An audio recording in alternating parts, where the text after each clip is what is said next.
नमस्ते, प्रणाम। मैं सुशीला देवी आप सबके बीच मैं लेके आई हूँ सोहर गीत। अच्छा लगे तो आप लोग लाइक सब्सक्राइब शेयर करिए। धन्यवाद।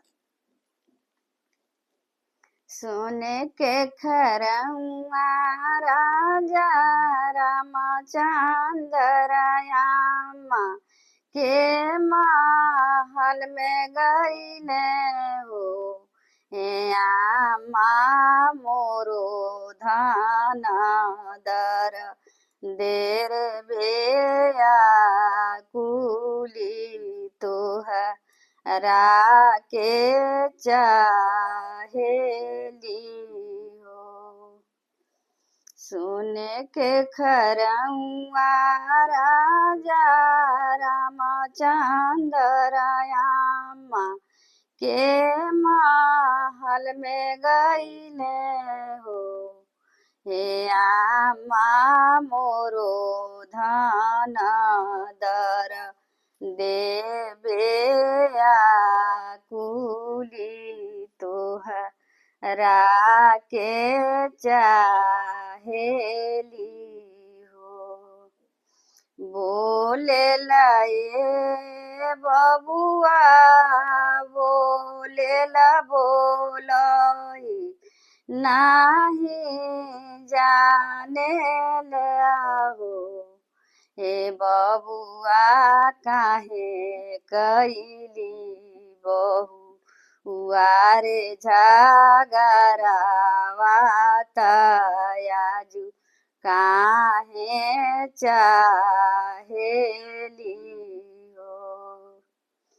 हे बबुआ काहे कैली बहुआरे झगरावा तयाजू काहे चाहेली हो।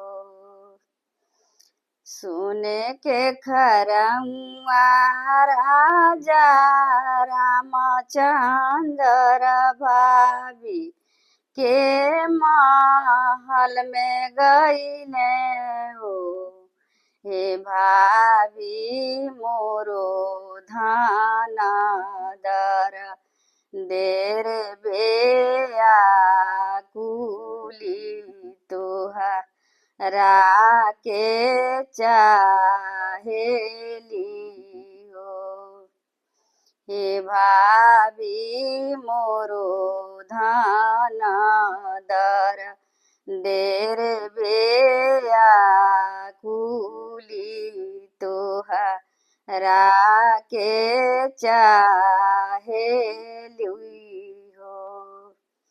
बोले लाए देवरू बोले ला बोलाई नाही जाने हो।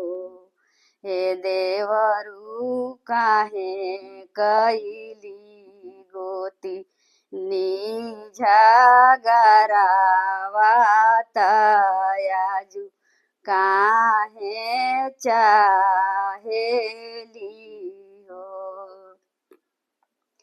हे देवरू काहे कैली गोती नी झगरावा तयाजू काहे चाहेली हो।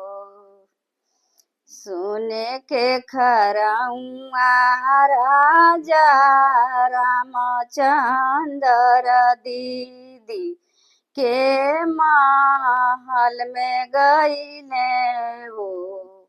हे दीदी मोरो धन दर देर बेया कुली तोहरा के चाहेली हो। हे दीदी मोरो धन दर देर बेया कुली तोहरा के चाहेली हो। बोले लाए भाई भैया बोले ल बोलही नाही जाने लहो। हे भैया काहे बोलली रहिया तयाजू कैसे चाहेली हो। हे भैया काहे बोलली रहिया तयाजू कैसे चाहेली हो। लोटे दे हुए धाना लोटे दे काली केसिया लोटे दे हे धानिया राम जी के बन लीरे मोटरिया धीरे हो धीरे खोली हानी हो। लोटे दे हुए धाना लोटे दे काली केसिया लोटे दे हे धानिया राम जी के बन ली मोटरिया खोली है परमेश्वर हो।